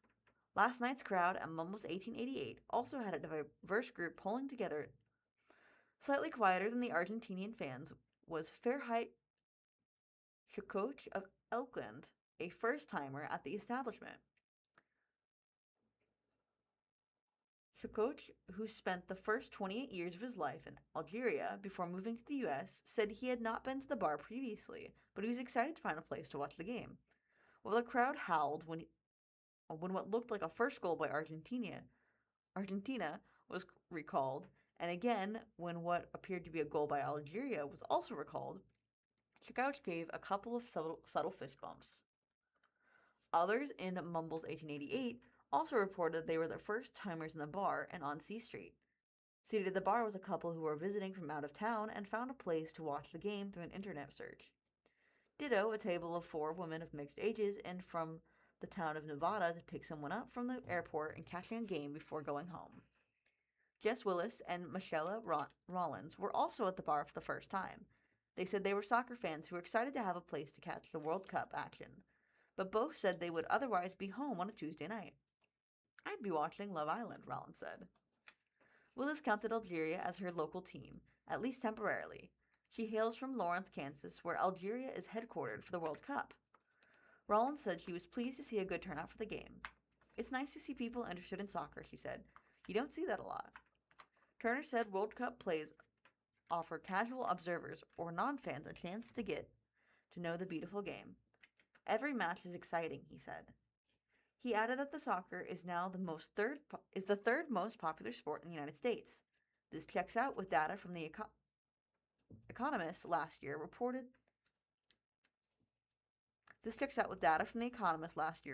that soccer has overtaken baseball and lags only behind American football and basketball, with 10% of Americans calling it their favorite sport.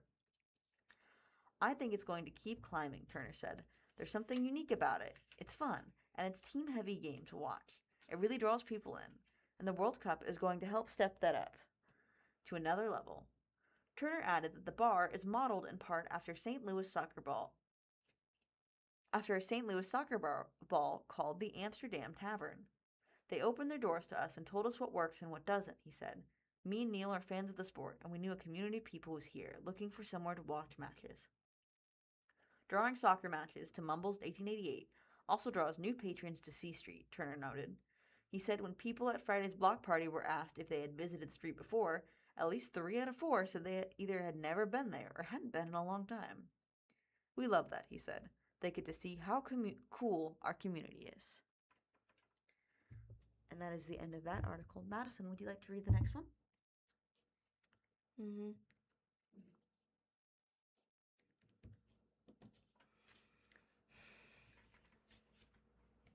Yes.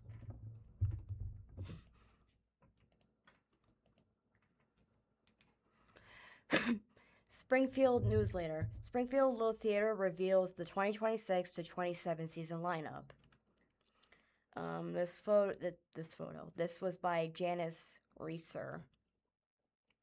Springfield Little Theater has announced the lineup for its 2026 to 27th main stage season, featuring 7 productions at the Landers Theater, located at 311 East Walnut Street, Springfield. The season will run from September 2026 to June of 2027, according to a community announcement. Les Miserables will kick off the season, running September 11th to 27th. The musical tells the story of Jean Val. I don't know. I never watched. It's Madison. It's okay. Jean Valjean. I can help. Remember? I know. I just never watched the movie. It's okay. You don't have to watch the movie. We're just reading the article. Okay, so who again? Jean Valjean. Okay, who's a former convict who seeks redemption in the 19th century France. Why'd I say it like that? It's okay. Keep going. There's arsenic. Arsenic and Old Lace. Which is a comedy about two elderly women who poison lonely old men. It will follow October 16th to 25. Rudolph the Red-Nosed Reindeer will run November 27th to December 13th, offering a family-friendly holiday production. Once Upon a Mattress is a musical comedy based on the fairy tale The Princess and the Pea. Will run on January 29th to February 13th. Dear Evan, Evan, Dear Evan Hasten, a Tony Award-winning musical about a high school student with social anxiety, will run March 12th to 28th. Peter Pan Goes Wrong, which is a comedy about a disastrous production of Peter Pan, which will run April 23rd to May 9th. Then Mean Girls, which is a musical based on the 2004 film, will close the season June 11th to June 27th. Tickets on sale in July.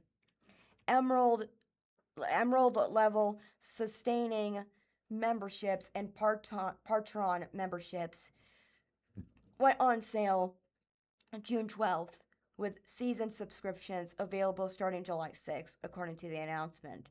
Single tickets for all season productions will be available at noon CST on July 13th. The Springfield Little Theater box office can be reached at 417-869-1334 or visit springfieldlittletheater.org. All right. From the 417, Food News in Springfield. Article written by Jessica Cooper. The article starts with a photo of 7 croissants from Lumiere Coffee and Cafe. They are placed on a plate with parchment paper, and it is shown how flaky they are by how there is so many flakes kind of already on the paper, with them just spread out aesthetically. Oh, are those croissants? Yes, I just said croissants.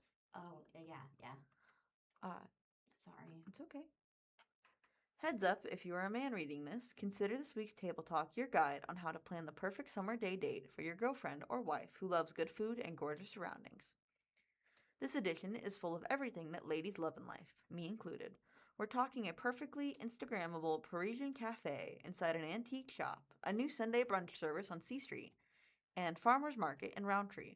You're welcome. Meet Branson's new Euro-inspired cafe. If you've ever been to 417 Vintage Market in Branson, you know this 3-story treasure trove also has a coffee shop. But what you may not know is that there have been big changes there. They've rebranded it from Commercial Street Coffee to Lumiere Coffee and Cafe and moved it from the middle level to the bottom floor. They've officially opened a new concept just a couple weeks ago, and it looks just like a slice of Europe with its charming front facade, marbled top bistro table, and perfect mood lighting. They've got all the essentials of a little Parisian cafe on the lineup, so we're planning on heading there for a croissant and a cappuccino. The article is broken up with photos of the inside of the cafe, where it shows dark walls with vintage-styled seating and lighting, as well as small trees grown in pots on the inside, a wall full of vintage-styled artwork from paintings, mirrors, and books, as well as the logo of Lumiere on the outside of the building. Brunch has arrived at La Rue Bistro. There's just something about a morning stroll down Commercial Street that sounds like it would pair perfectly with breakfast at La Rue Bistro. That's exactly why we were excited to find out that business just launched a new brunch service on Sundays from 9 a.m. to 2 p.m. They just dropped a couple of previews of some of the offerings that are exclusive to brunch, like Brunch Shrimp and Grits, which features Gulf shrimp, grape tomatoes, and chopped bacon tossed in sweet and savory organic syrup over cheddar polenta grits with fried egg and scallions. They're also now serving beignets served with chocolate gravy, as well as a signature Creole coffee made with roasted chicory from a local Missouri farm. Is your mouth watering now, too? Ditto. It's okay. Coming soon to 14 Mill Market, Osake Premium Sushi. In case you missed the news, 14 Mill Market just announced a new stand coming to the food hall named Osake Premium Sushi. Chef Leo Kim, who also owns the Gochu handcrafted Korean barbecue bowl and Kyeku coffee, tea and desserts, is the chef behind the new project. Kim has already won over our taste buds and impressed us with his high standards for quality ingredients at these two concepts. So we know Osake is bound to be delicious. Kim tells us they are aiming for a July opening. Two tasty happenings at the corner of Pickwick and Cherry. Now this is great news in light of peak produce season. Springfield Community Gardens just debuted Cherry Street Market, a new farmers market that runs every Sunday from 10 a.m. to 2 p.m. at 1423 East Cherry Street, in the yard next to Sleepy Opossum Cafe. And as if that's not enough to entice you to head over to the Roundtree neighborhood, we've got more great news. Cherry Picker Package and Fair just spruced up their seasonal coffee and cocktail menu and added some kid offerings to the lineup too. We're most excited to get our hands on the banana matcha ourselves. And that is the end of that article. Madison, would you like to read the next one? Yeah.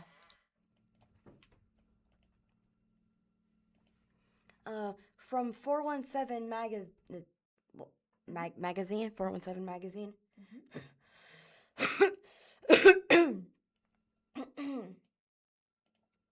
Okay. 417 magazine. Here are things to do this week in Springfield, Missouri. This is by Terrence McKee. That is such a beautiful picture. The article shows a picture of 4 hot air balloons in a row as the sun is starting to go down. You can see a little bit of sunlight, but it's fully, like, you could almost see the stars. But the hot air balloons seem to glow, but it's just. Are they actually glowing, or is it just fire? They are glowing, as there is fire inside the hot air balloon that allows the patterns outside the balloon to glow up, to shine, and give them the glow. That is so beautiful. And on the bottom has a text. It says, the 20th annual Balloon Glow returns to Finley River Park in Ozark on Friday, June 19th. Summer officially arrives Saturday, though if you've been in town, you know it's felt like summer for the last week. If you spend any time scrolling around social media, the season comes across as belonging am I saying it right? Executively?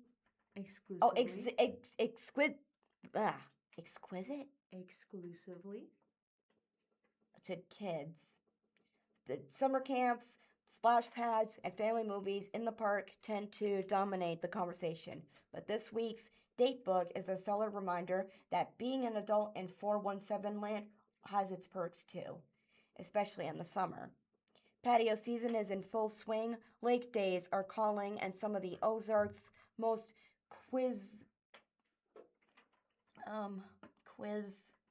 quintessential summer traditions return.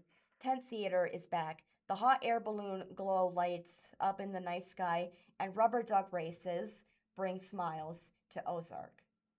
Something new. Last week, Republic unveiled the loop at J.R. Martin Park, a major community gathering space with food truck areas, a farmers market pavilion, expanded trails, and more. Go check it out. Add Juneteenth celebrations, Father's Day weekend. It's this Saturday, and even a lineup that includes live music, comedy, unique dining experiences, and the wonderfully weird World Oddities Expo. Ooh. and there's no excuse not to get out and enjoy the longest days of the year. Whew, had a stomach cramp there. June 18th. First off, History Uncorked, Rails and Refreshments, Museum, Missouri on the Square. Admission is $50 to $250, and it starts at 6 p.m. In partnership with Thai Thai Lechid Day Distillery and 417 Cocktails History Museum on the Square presents a fun, themed educational after-hours evening. Rails and Refreshments highlights local railroad history, pairing the lore with themed cocktails and light snacks. Dinner at the farm at Cassidy Station at Estes Farms, 5 to 9. Enjoy a relaxed but elegant dinner on the farm in partnership with local favorite Metropolitan Grill. The restaurant will set up a pop-up with a menu curated for the event, just for the event. Reservations are strongly recommended. Gabriel Rutledge. At Springfield Comedy Club. $28.29 to $35.99 with various showtimes. Yeah. Quick-witted and fast-talking comedian Gabriel Rutledge loves to tell jokes about fatherhood and family life. He recorded 5 albums, won multiple comedy festivals, appeared on dozens of television shows, and has written a book, Happiness Isn't Funny, True Stories of a Road Comic. Around the World in 80 Days, John Goodman Amphitheater, $25 to $40, 8 p.m. A 60-plus year summer tradition in 417 land, Missouri State Tent Theater presents Around the World in 80 Days. From the new open-air John Goodman Amphitheater, watch the funny, fast-paced tale of Phileas Fogg attempting to travel the globe in just 80 days, often by unconventional means. I don't know where that stomach cramp came from. Okay. Friday, June 19th. Juneteenth Festival. Good Spirits and Co. Free. 3 to 9 p.m. Come out to Good Spirits and Co. HQ for a fun, uplifting festival celebrating Juneteenth. The free event, with a portion of proceeds donates to the NAACP of Springfield, includes local food trucks, live music from DJ Phillips and Mosaic-inspired choir, vendors, and more. Little River Band and the Ozark Mountain Daredevils. Black Oak Amphitheater, $50 to $100, 7 p.m.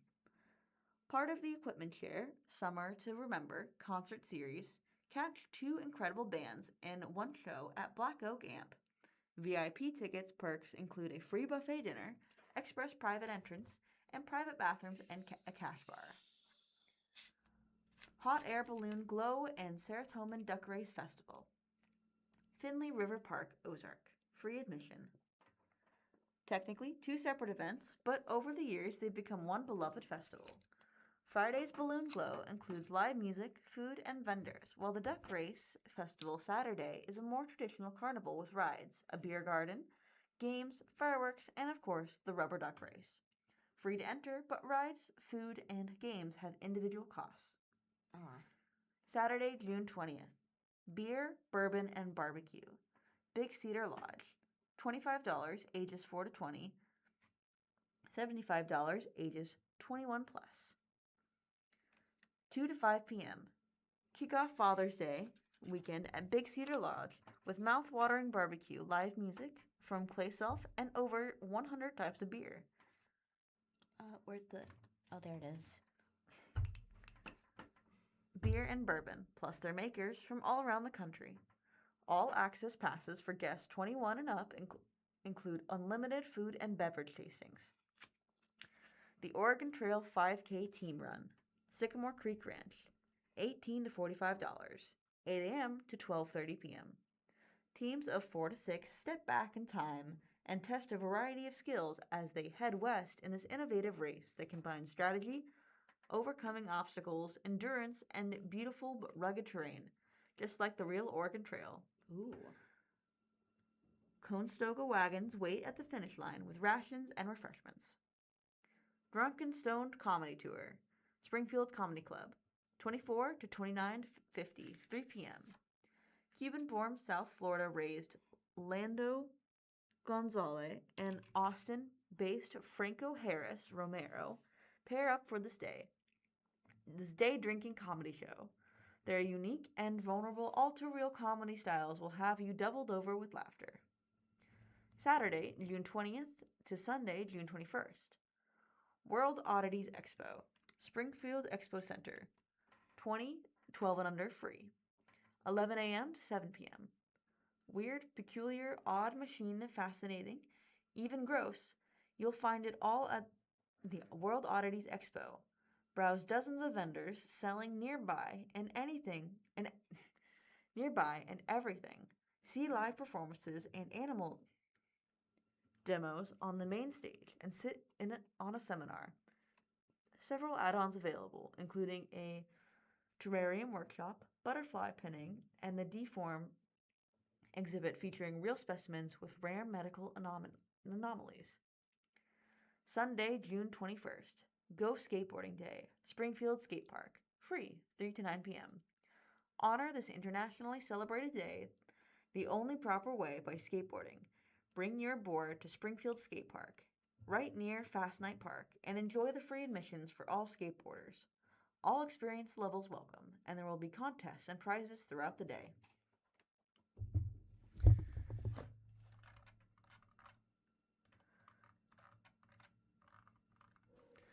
From the Springfield News-Leader, New Springfield Art Exhibit challenges views on disability, from Janice Reeser. The new art exhibition opening in Springfield at 10 a.m. on June 11th aims to challenge assumptions about people with disabilities through portraiture film and personal narratives, according to a community announcement. The Life I Chose, a collaboration between Abilities First and artist Randy Beacon, features black and white portraits, short films, and stories from individuals with disabilities, according to the announcement. The exhibition at C Art Gallery 208 and 212 East Commercial Street, Springfield, invites visitors to see the lives of people with disabilities through their own perspectives. A new perspective on disability. The Life I Chose exhibit reminds us that people with the lived experience of a disability are not asking to be placed on the margins of our community. They are already part of the heart of Greene County and Missouri. Abilities First CEO Maggie Rollowin said in the announcement. They are our neighbors, artists, workers, students, leaders, family members, friends, and storytellers. Their lives bring wisdom, joy, strength, creativity, and depth to the communities we all share. The exhibit reflects what we know to be true. Every person deserves the opportunity and support and respect to choose the life they want to live. The article is broken up by a black and white artistic shot of two individuals, one in a wheelchair, and another leaning over the other individual as they look into the camera. Each participant in the exhibition shares a story about the choices they make, the relationships they value, the dreams they pursue, and the support systems that help them live meaningful lives, according to the announcement. One of the things I have learned through this project is that a meaningful life is not defined by diagnosis, a title, or someone else's expectations, Bacon said in the announcement. It is defined by the choices we make, the relationships we build, and the ways we contribute to the world around us. My hope is that these portraits, films, and stories encourage people to move beyond assumptions and spend a moment truly seeing the person in front of them. Following the opening, the exhibition will be available for public viewing during regular gallery hours, which are 9 a.m. to 4 p.m., Tuesday through Friday, and 11 a.m. to 4 p.m. Saturday. For more information, send an email to info@abilitiesfirst.net. Thank you for listening to the Blind Community Thrift Store radio reading service. Tune in every week, Monday through Friday, on the Blind Community Thrift Store's YouTube channel. Interrupt me. Tune in every week, Monday through Friday, on the Blind Community Thrift Store's YouTube channel at 10 a.m. for more up-to-date news from the Springfield News-Leader, Springfield Daily Citizen, Springfield Business Journal, and 417 Magazine. Listen after we are live on the Audio Reader Network at www.reader.ku.edu. All broadcasts are played over KSMU subcarrier airwaves at 67 kilohertz on 91.1 from 3 p.m. to 5 p.m. Monday through Friday. Contact Audio Reader Network for more information on receiving a pre-programmed radio. I'm Madison. And I'm Savannah. Have a nice weekend, everybody.